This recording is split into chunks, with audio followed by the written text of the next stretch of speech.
uno studente campione di calcio pestato dal branco. L'avvocato Angelo Pisani questa mattina a iurno.it ha detto pene esemplari per i violenti e risarcimento danni per i genitori. Buongiorno avvocato Pisani, buongiorno anche a Borrelli. Buongiorno. Salve, buongiorno ciao Angelo.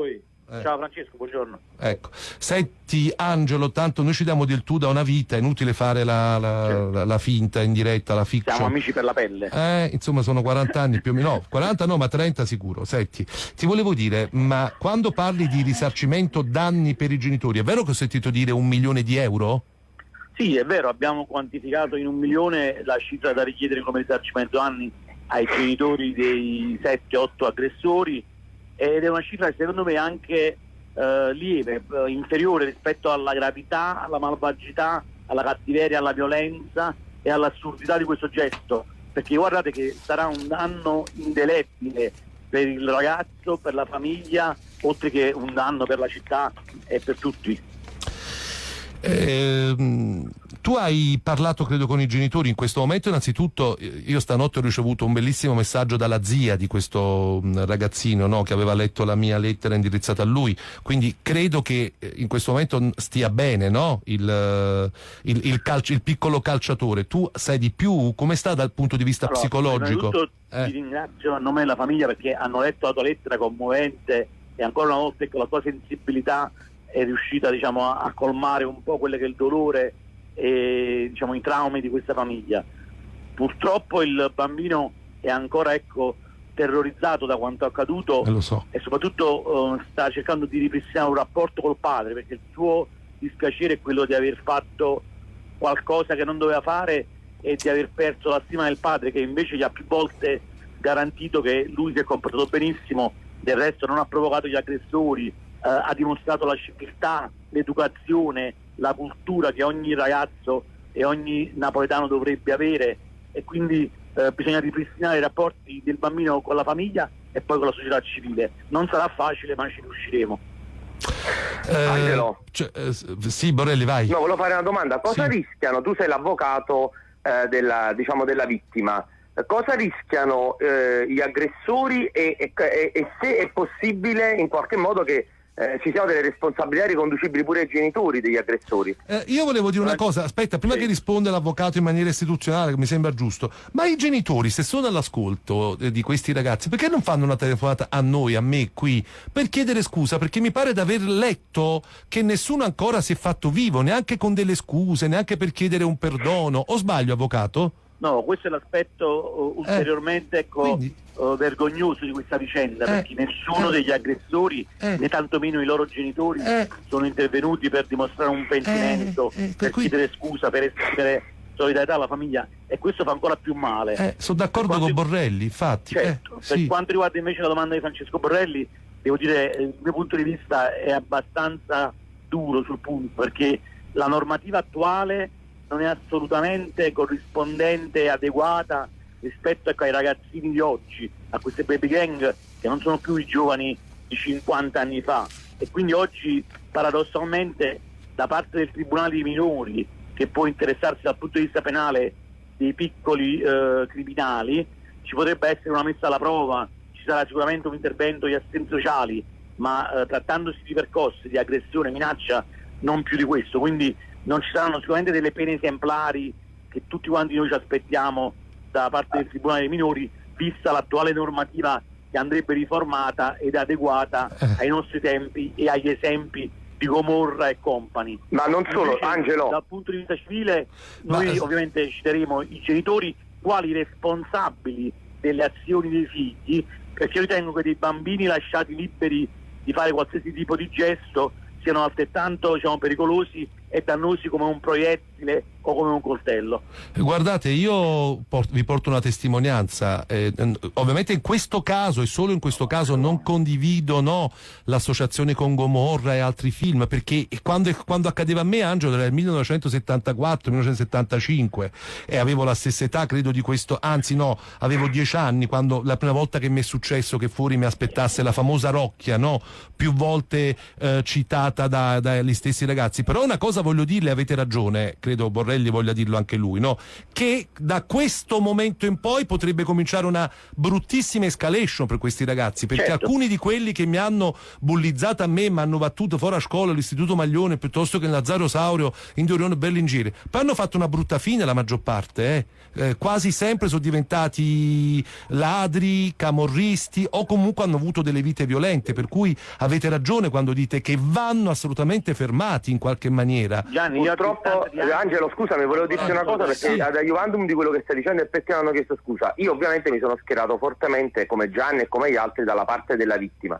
A me mi ha scritto in pubblico sulla mia pagina Facebook un parente di uno dei aggressori che in modo molto duro nei confronti ha detto che noi abbiamo voluto, noi intendo dire tutti coloro che hanno stigmatizzato questa vicenda, che l'hanno condannato, che hanno pubblicato il video, le foto, che hanno espresso pubblicamente sdegno, che noi abbiamo enfatizzato una semplice questione tra ragazzini che doveva rimanere semplicemente tra di loro. Guarda, è appena arrivato anche un WhatsApp che dice ma addirittura rischiano pene abbastanza gravi queste ragazze, state esagerando, le risse ci sono sempre state. I parenti non mi sembrano per niente coscienti. Scusate, Francesco, aspettate. Chiariamo una cosa, Sì. Questi ragazzi si sono autocondannati perché il video nelle chat l'hanno fatto diventare loro virale. Esatto, sono loro che si sono autopremiati di questo gesto criminale, quindi la condanna se la sono dati da soli loro e le famiglie.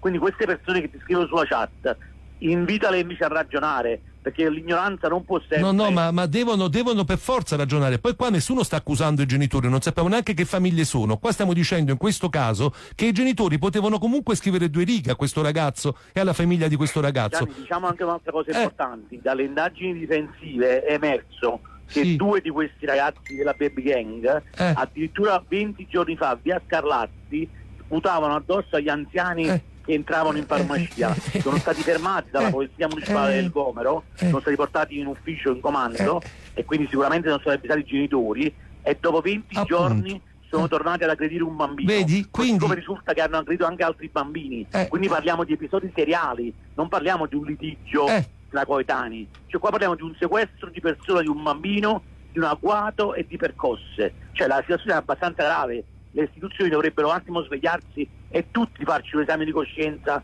e intervenire come voi per far luce su queste tragedie. Io all'epoca, quando è capitata a me, non c'era la rete, per cui è stato un mio segreto, ma quei ragazzi si sono persi e io vi potrei dire anche i nomi e cognomi, si sono tutti persi, per cui quantomeno vanno fermati e gli va fatta vedere un'altra vita, un altro modo di relazionarsi, ma come minimo credo. Infatti nella mia denuncia dico anche loro sono vittime di un sistema che purtroppo è ancora più atroce di loro e del contesto, diciamo, sociale in cui viviamo. Però senza punizione non si va da nessuna parte.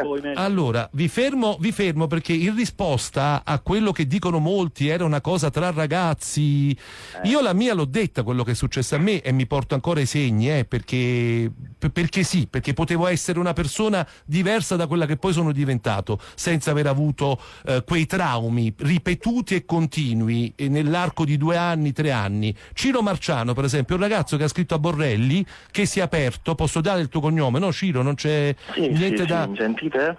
Ti sentiamo, Ciro. Certo, assolutamente, io non ho problemi, guardate, anche perché io, se posso, mi sono fatto avanti perché ho visto gli episodi in questi giorni, ok?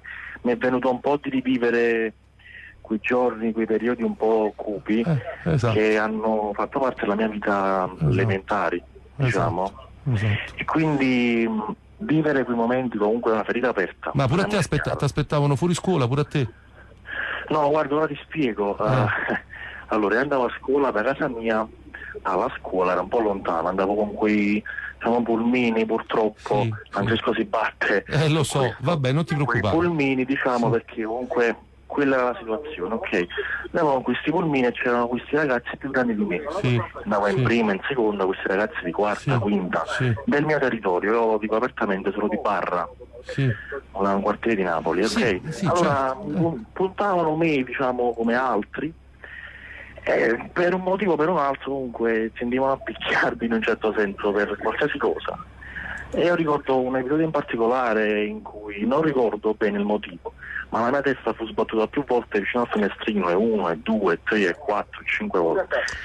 Motivo per cui io, diciamo, in un certo senso ho perso quell'entusiasmo che avevo da bambino, quella fiamma accesa di conoscere, diciamo, un po' il mondo. Lo so. E si vedeva nei miei occhi che io, ero un bambino sempre solare, sorridente, ridevo e scherzavo con chiunque, già da piccolo. Io abito in un palazzo, diciamo, in cui mi conoscevano tutti da piccolo. Quando entravo da quel palazzo, uscito da scuola, tutti mi salutavano: ciao Ciro, come stai? Tutto bene? E quel giorno torno a casa, avevo la testa chinata verso il basso, gli occhi pieni di lacrime e la testa, diciamo, dolorante. Tant'è che mia madre mi vede dal balcone e dice: Ciro, guarda, ma che succede? Urlando. Io non parlavo, salì sopra, dissi: mamma, guarda, comunque è successo questo e quest'altro.